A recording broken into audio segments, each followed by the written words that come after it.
Olá, meus amigos. Eu sou Antônio Carlos Fernandes, diretor comercial da Fernandes Fisioterapia.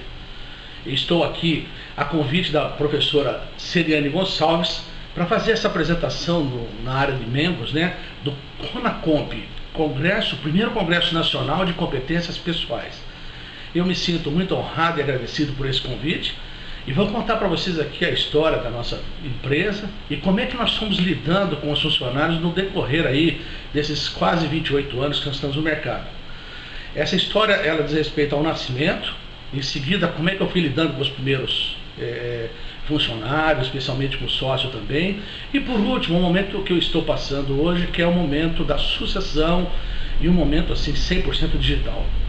Eu quero agradecer já de início a presença e a assistência de todos vocês e vamos seguir em frente. Escolhi esse cenário ao lado dos meus primeiros filhos, que foram os aparelhos de fisioterapia, equipamentos eletrônicos destinados à área de fisioterapia. Nós vendemos aqui na Fernandes Fisioterapia equipamentos para clínicas de fisioterapia, de estética, academias e, enfim, uma linha assim bastante grande para profissionais da área de saúde e bem-estar. Estamos no mercado há 27 anos, localizados na cidade de Campinas, estado de São Paulo, e a nossa fundação ela ocorreu em 1987, estamos aí completando quase 28 anos. Como a maioria das empresas brasileiras, ela começou a partir da ideia, da visão, de um único profissional, que fui eu, Eu percebi, eu trabalhava num desses fabricantes desses equipamentos, e eu percebi que havia uma dificuldade muito grande para vendê-los. E a maneira que eu encontrei de fazer isso era ensinar as pessoas a usá-los. Era muita tecnologia, era muita inovação para o momento.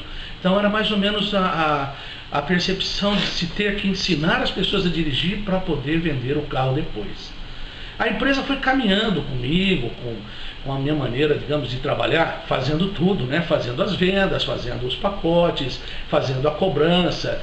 E os anos foram passando, com 4 ou 5 anos mais ou menos, a partir de uma estafa que sempre faz a gente parar e pensar no nosso negócio, eu tomei a decisão realmente de começar a compartilhar vamos dizer assim, essas operações da empresa. O meu talento, a minha maior força profissional é na área comercial. E eu fiz um convite para um irmão vir trabalhar comigo como sócio, e nós ficamos juntos durante 14 anos.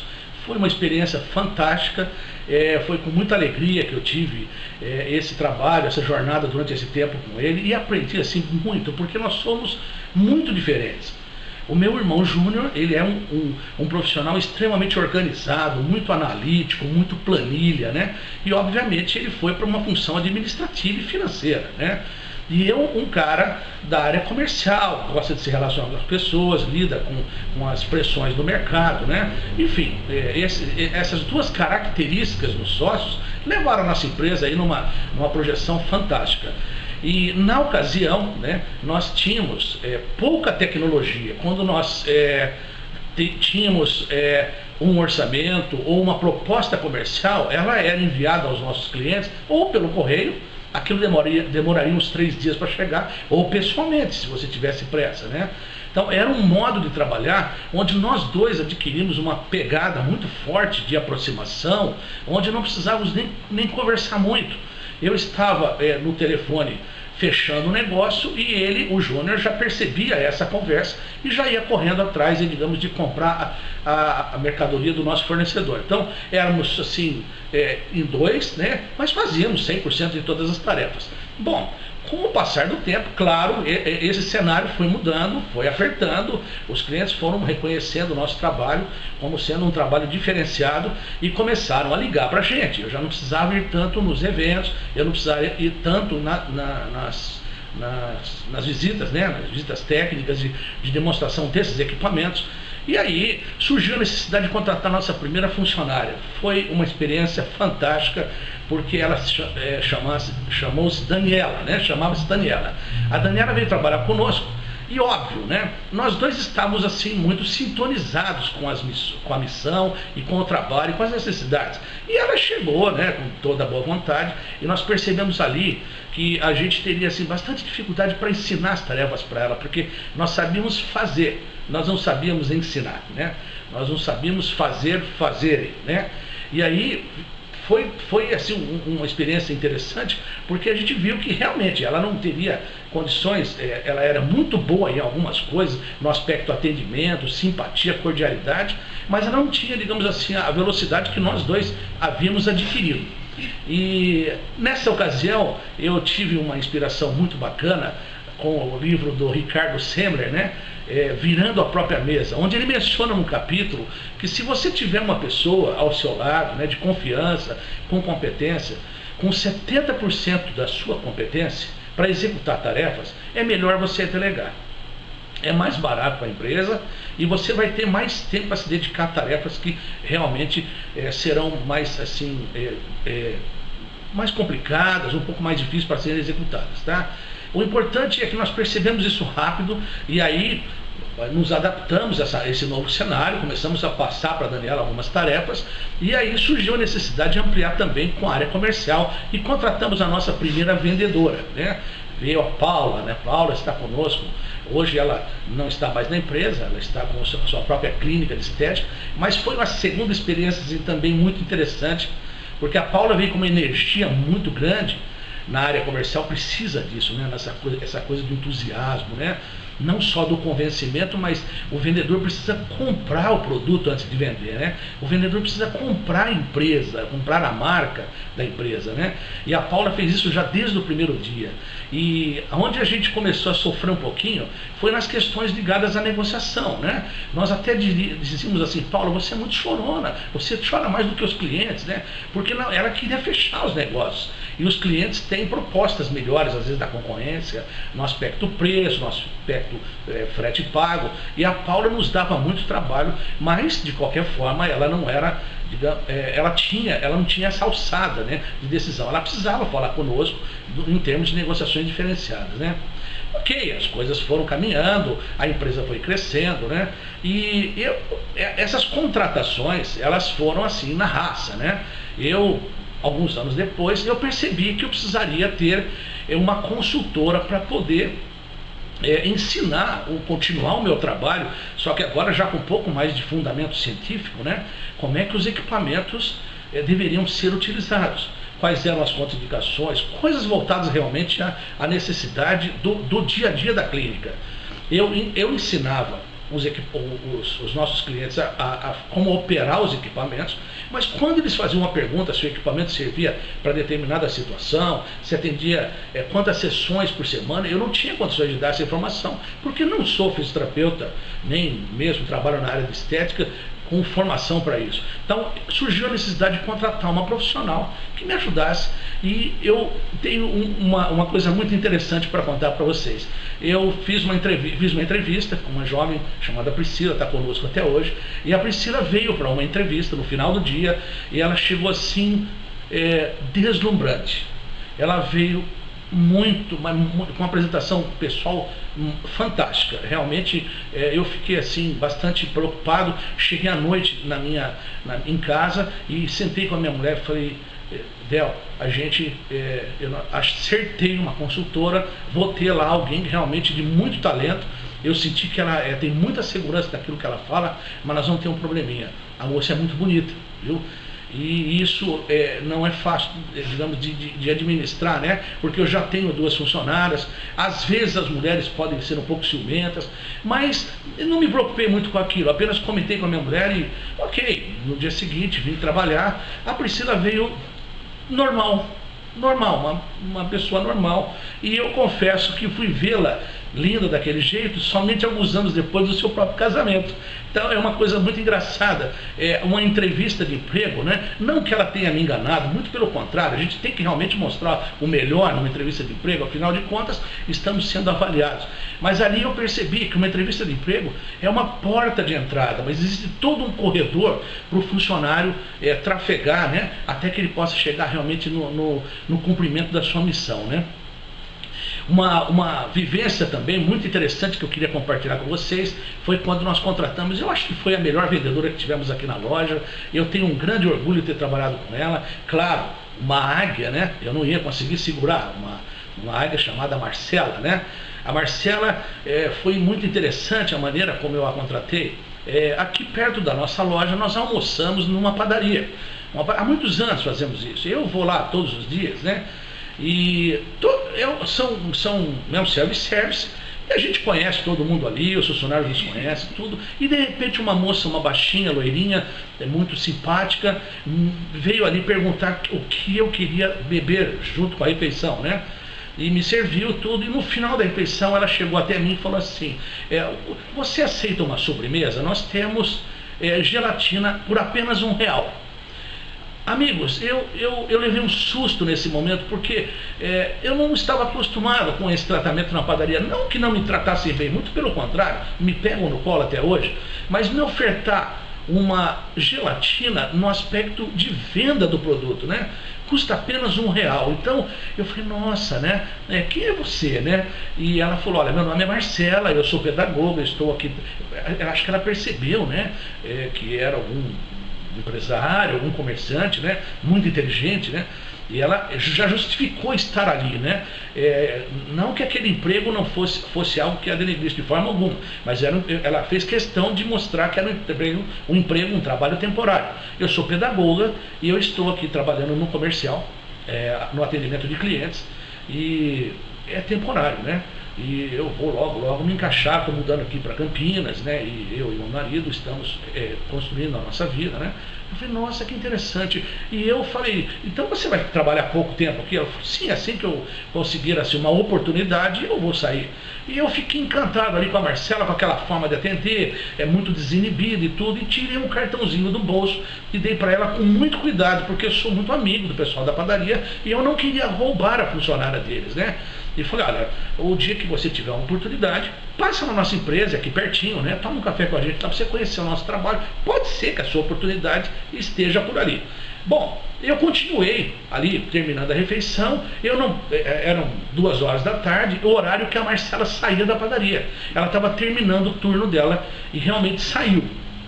Eu tomei mais um cafezinho com meu grande braço, o José Maria, e vim para a empresa. Amigos, quando cheguei aqui na loja, eu simplesmente encontrei a Marcela na recepção, produzida, pintadinha, arrumadinha, com o currículo na mão, envelopinho, e já se apresentando. Será que eu posso participar de um processo de entrevista? Entrevistei a Marcela na hora e contratei na hora, porque essas coisas quando aparecem na nossa vida, você não pode deixar para depois.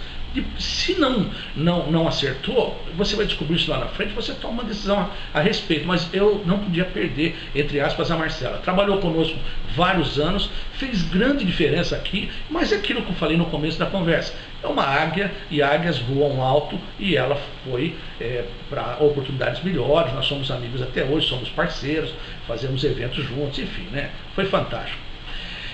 Nesse tempo, né, chegando já, digamos, numa fase mais madura da empresa, eu tenho também duas pessoas que fazem muita diferença na minha vida profissional. Todo executivo, todo empresário precisa de um braço direito, ou um companheiro, um homem, uma mulher, enfim, que sinto um pouco das suas dores também. E eu tenho esse companheiro, ele chama-se José Maria Mafra, um homem que é meu amigo há muitos anos, mas trabalha conosco aqui há 15 anos mais ou menos. José Maria é o meu braço direito, José Maria é o meu ombro, é o cara que realmente está comigo nas horas mais duras da empresa e em todos os aspectos. Você precisa de um cara desse, e o nome dele é lealdade. Lealdade, se eu fosse definir o Zé Maria com uma única palavra, seria essa: lealdade. É um grande parceiro, é um profissional que está sempre pronto. Se eu precisar do José Maria numa noite de Natal, eu tenho certeza que posso contar. Jamais faria isso, tá? Mas de qualquer forma, assim, apenas uma comparação para vocês entenderem a confiança e essa relação de parceria. é alguém que eu não posso dizer realmente, não posso deixar de citar aqui nesse depoimento, né? Um parceiro grande que veio nos dar apoio, é um verdadeiro faz-tudo, é o nosso gerente de loja hoje, e esse cara é o que me dá respaldo e retaguarda para de vez em quando eu tirar uma semana de férias, 2 semanas de férias.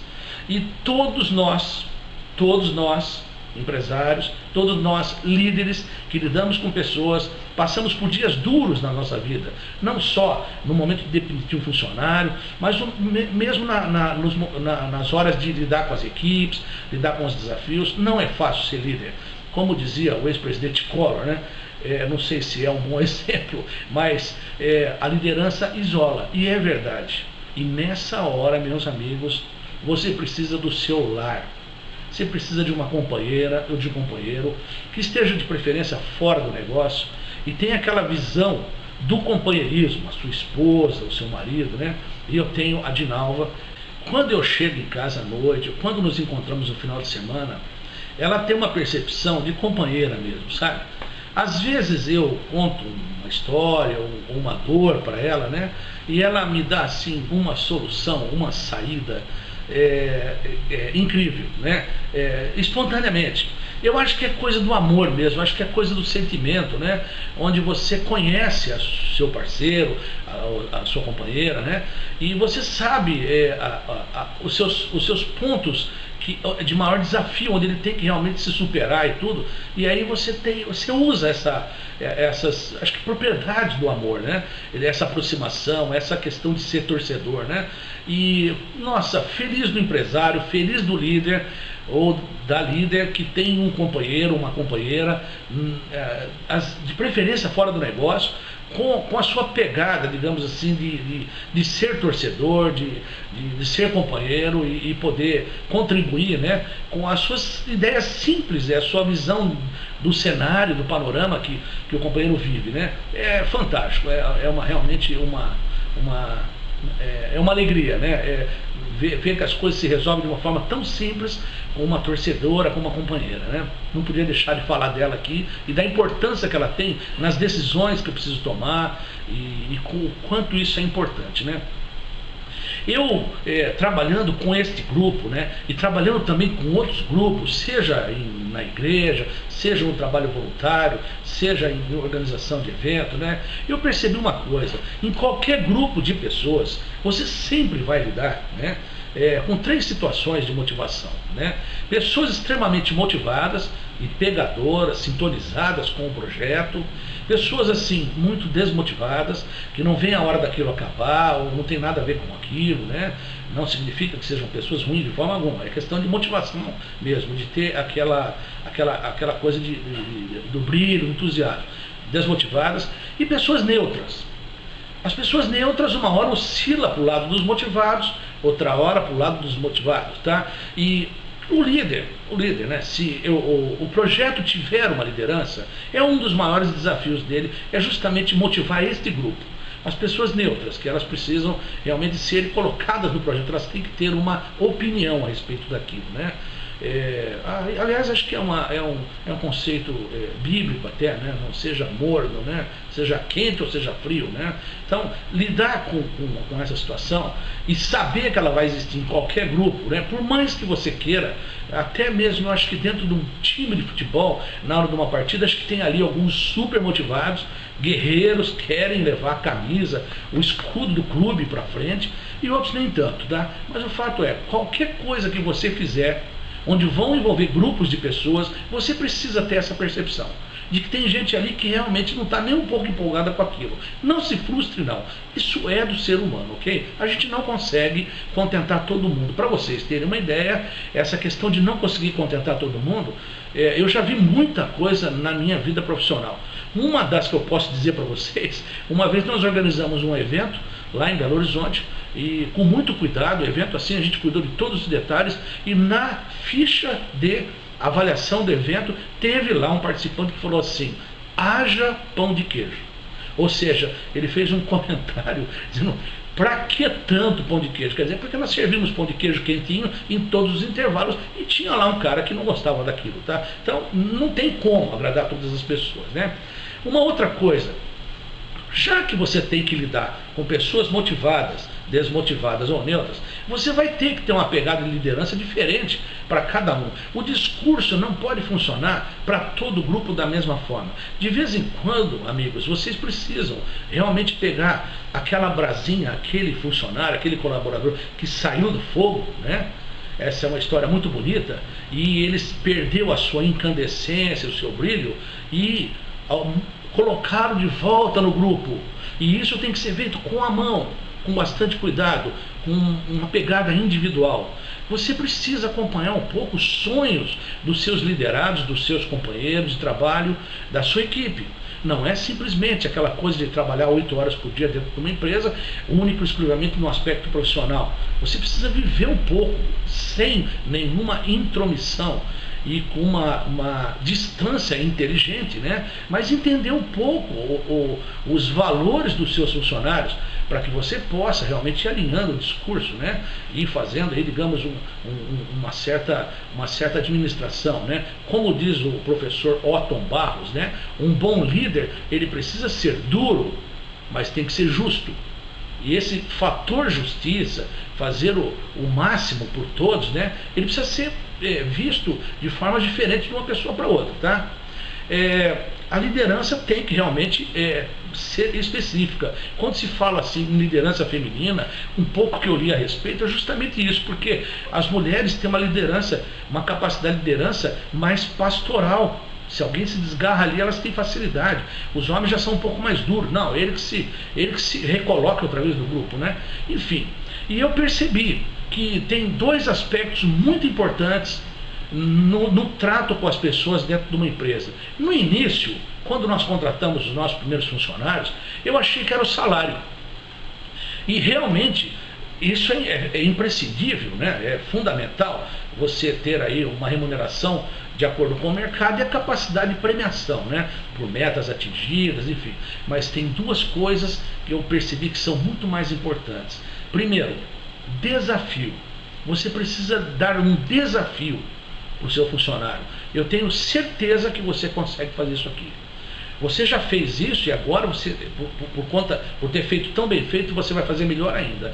Ser desafiado é algo que todo mundo gosta. Claro, coisas que cabem na capacidade de cada um, mas ser desafiado. E a segunda coisa é reconhecimento. Amigos, um sorriso, um tapinha nas costas, um elogio é muito bem-vindo em todos os dias da empresa. O reconhecimento e ser desafiado, eu percebi que são os aspectos mais motivadores dentro do ambiente de trabalho, tá? Sem dúvida nenhuma, acho que o salário viria aí na sua hierarquia em terceiro lugar por aquilo que eu vivi, tá? Ok. Levando em consideração esses aspectos todos da liderança, eu gostaria de contar para vocês, né, como é que eu faço para contratar pessoas, né? É algo assim, bem curioso, eu nunca vi ninguém contratar como eu faço. Eu observo comportamentos. Eu vejo como um frentista de posto de gasolina, por exemplo, se comporta no atendimento, ou mesmo um caixa de supermercado, um vendedor de uma livraria.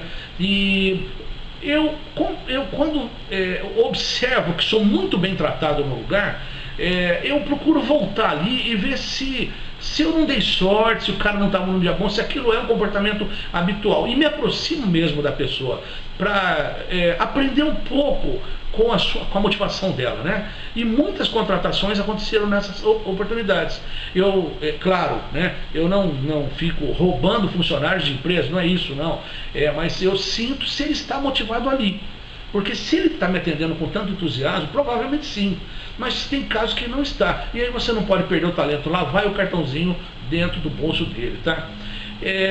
Ele vem, normalmente eu faço essa entrevista, ele ainda está empregado, e nessa entrevista, nas entrevistas de emprego, eu percebi alguns aspectos, tá? As pessoas que estão desempregadas, ou as pessoas que já faz algum tempo que estão tentando se recolocar no mercado, elas passam por muitas entrevistas e elas ficam espertas, elas ficam manhosas, elas têm assim vão adquirindo assim um certo know-how do entrevistador, né? E elas conseguem, não todas, claro, mas algumas conseguem simular muito bem, e você vai descobrir depois que aquilo tudo não era exatamente da forma como foi apresentado na entrevista inicial, né? Uma coisa que tem me ajudado bastante, eu acredito que já foi, digamos assim, quase que implementado em todos os RHs, são as redes sociais. Porque rede social, meus amigos, é a linguagem da internet, a linguagem do computador, é algo onde as pessoas normalmente colocam os seus sentimentos, né? Colocam algo que diz respeito, né, àquilo que elas pensam, aquilo que elas gostam. Então, eu observo, por exemplo, o que elas postam, eu observo nas redes sociais do candidato o que ela curte, se tiver permissão ali, algumas fotos, e você identifica muitas características, muitos perfis ali que podem ou não estar sintonizados com o negócio. Então, claro, né, se você pega, vou dar um exemplo aqui, se você pega um estagiário ou um funcionário para começar numa empresa, numa função inicial, né? E você observa o cara muito festeiro, várias fotos, com várias latas de cerveja na mão, não é um bom indicativo, né, de que ele está aí comprometido com a sua profissão, com o seu profissionalismo, né? Mas de qualquer forma, é uma postura, é um comportamento que você não pode julgar por conta disso, né? Porque o cara está com uma foto de uma lata de cerveja na mão, que ele é um alcoólatra de forma alguma, mas junto com isso vem outros comportamentos e você pode fazer uma pequena medição. Isso me ajuda bastante aí nas contratações hoje, sem dúvida nenhuma, já eliminamos aí algumas pessoas por conta disso, tá? Ok, o que mais que você pode observar na rede social? A questão do relacionamento mesmo, quem são as pessoas que fazem parte dele, e na hora que eu chamo para uma entrevista, eu não fico ligado muito à sua experiência profissional passada, né? Aquilo que ele viveu. Claro, aquilo vai ser muito importante, mas como eu vou ensinar a tarefa, como eu vou ensinar a missão, e vou colocar o método de trabalho e as próprias metas e desafios, eu fico mais preocupado em saber como é que ele se comporta socialmente, como é que ele se relaciona com os amigos, como é que ele se relaciona com a família, enfim, se ele mora com a família, né? Como é que ele passa os finais de ano. Eu, com muito jeito, não parecendo um delegado entrevistando um criminoso, mas eu vou, digamos, avançando um pouco nessa questão de relacionamento. Como é que o que ele faz para se divertir na hora de lazer, se gosta de ler, né? E o mais importante, se ele ou ela tem sonhos. Se tem sonhos, qual é o sonho, né? De preferência que sejam sonhos ousados, sonhos grandes realmente. Essas são as principais características que eu observo no momento da entrevista. Sem dúvida, a experiência profissional que o candidato adquiriu é muito positiva, mas a questão social e o comportamento são muito mais importantes. Amigos, a empresa foi caminhando até que chegou aí, há 5 anos atrás, 2009, nós montamos a nossa loja virtual. A coisa mudou um pouquinho, porque eu sou um varejista corpo a corpo. Eu sou um cara que faz negócios ombreando o cliente, antigamente pastinha na mão e depois usando a tecnologia. Com a vinda da loja virtual, eu precisei reaprender e ao mesmo tempo entender esse consumidor 2.0. Foi uma luta, né? Foi difícil, eu confesso. Primeiro, você não consegue aprender, esse é um processo que vai para o resto da vida, é um aprendizado constante, né? Mas eu precisei de gente, efetivamente, e eu dei muita sorte quando entrou aí o momento digital na nossa loja, em que nós passamos a ter uma loja virtual, fernandesfisioterapia.com.br. Mais recentemente mudou para fisiofernandes.com.br. Eu tive o privilégio de trabalhar com os meus filhos. Eles vieram em tempos diferentes e eu nunca imaginei que eles viessem trabalhar comigo. Não estava no script, não estavam no contrato, não estava previsto, né? Mas o fato é que as coisas foram começando sem que nós tivéssemos planejado. Começamos, inicialmente veio o Carlos, que hoje ocupa um posto no departamento de compras e logística, um cara totalmente desinibido, um cara de relacionamento fácil. E o Carlos, me surpreendeu. Um dia ele saiu de uma grande corporação, uma grande companhia de energia elétrica, e ele estava no seu período de seguro-desemprego, e ele não estava fazendo nada e se prontificou a ajudar no que precisasse. Falou, estou parado mesmo, tem alguma coisinha para me fazer enquanto eu me recoloco no mercado? E eu dei lá uma viagemzinha para ele fazer até São Paulo, capital, uma cidade aqui bem próximo da gente, a capital do estado, 1 hora de viagem. O que normalmente um motorista que nós já tínhamos demorava aí o dia inteiro para fazer 3 ou 4 entregas, e o Carlos resolveu o assunto em 4 horas. Eu fiquei surpreendido, falei, o cara voou, né? Não é possível. Ao contrário, ele é muito cuidadoso, e ele apenas falou, pai, eu me programei, saí cedo, escapei do trânsito, 8 horas da manhã estava no primeiro cliente, meio-dia eu já estava em Campinas de volta. E aquela agilidade me surpreendeu. Eu falei, puxa vida, cara, você é sempre assim, né? Porque os filhos crescem, pessoal, e a gente não tem essa percepção, você não vê esse lado profissional. E fiz o convite para trabalhar conosco, explicando que a parada ia ser duríssima, né? Porque nós não tínhamos a capacidade, os benefícios, capacidade de pagamento de um bom salário, e nem os benefícios que ele tinha na empresa anterior, que ele havia saído. Mas ele topou o desafio, está com a gente aqui já faz 5 anos e fez toda a diferença nesse novo formato digital. Veio em seguida o Fábio, que é o meu filho mais velho. O Fábio veio da área de TI, maravilhoso, porque você precisa de tecnologia, você precisa de proteção no tráfego de dados, e ele é um campeão nisso. Ele trabalhava com isso em grandes companhias como a Souza Cruz, como a HP, vários anos lá de experiência, e acabou vindo também para a empresa aqui da família e cuida desse departamento, ainda somado aí, digamos, as ampliações, a área de servidores, a comunicação, o tráfego de dados, né? Nossa, era tudo que eu precisava, né? E o cara veio aí e abraçou, na mesma situação do Carlos, veio fazer uma tentativa para ver se iria dar certo, e deu. E por último, recentemente que eu digo, já fazem 3 anos, a Mariana. A Mariana trabalhava numa clínica gigante, uma clínica médica gigantesca, que é uma das maiores de Campinas na área financeira e de RH. Era tudo que eu precisava, né? E ela veio aqui nos dar todo o suporte e trazer a sua experiência. Ela também estava assim num processo já de cansaço, precisando de um novo desafio. Todos nós precisamos de desafios, tá? E ela veio trabalhar conosco também. E aí a coisa ficou realmente em família, e foi um orgulho tê-los aqui na companhia. E agora nós chegamos realmente em 2 momentos importantes. Eu precisei me capacitar, fazendo uma pós-graduação em marketing digital, já estou finalizando. Aprendi assim muito, e realmente percebi que eu vou precisar aprender aí a vida toda, né? E o segundo aspecto é pensar na sucessão. Sucessão é um momento muito delicado de uma empresa, pelo seguinte, porque você tem um legado, você tem o fundador que está aqui, trouxe essa empresa até esse momento, mas você não vai conseguir, você não vai ter capacidade para levar a empresa daqui para frente, porque as coisas mudaram nessas últimas quase 3 décadas de história. A empresa precisa trazer novos talentos, novas ideias, e esses talentos colocarem em prática o seu conhecimento, e precisam ter espaço para isso. Ou seja, eles não podem perder a informação do legado, da história, da construção da marca, mas ao mesmo tempo eu preciso dar espaço para que eles coloquem o seu talento. Óbvio, aquilo não vai ser uma maravilha, conflitos, alguma coisa vai existir. Mas como dizia o meu pai, né, para haver o entendimento, antes é preciso haver o conflito. Tenho certeza que ele queria dizer a divergência, a discussão rica, com pontos de vista de cada um. E que bom que os 3 são tão diferentes. É um desafio entrar nesse processo sucessório, mas a empresa precisa disso para chegar em números maiores e para conseguir entregar o papel social que nós sempre entregamos.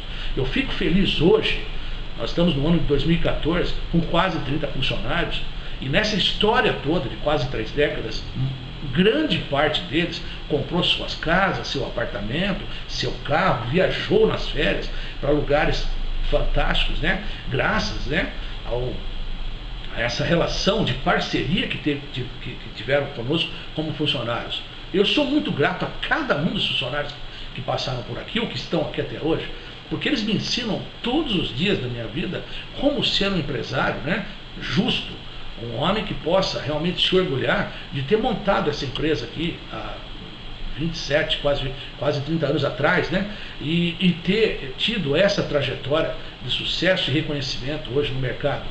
Eu tenho o privilégio de estar participando aqui desse evento, o CONACOMP, Congresso de Competências Pessoais, receber um convite tão honroso da professora Celiane Gonçalves e fazer o melhor que eu puder aqui para transmitir para vocês essa experiência. E eu fiquei muito feliz em receber esse convite, essa oportunidade, para contar essa minha história de vida. Eu quero aproveitar a oportunidade para agradecer a atenção de vocês e me colocar à disposição. Eu sou o Antônio Carlos Fernandes, diretor comercial da Fernandes Equipamentos para Fisioterapia, empresa de Campinas, e nós estamos aqui para atendê-los, para conversar a respeito de qualquer assunto ligado a essa área de saúde e bem-estar. Espero poder aí contribuir aí, em alguma coisa com esse evento que vai ser um sucesso total. Muito obrigado pela oportunidade e boa sorte a todos.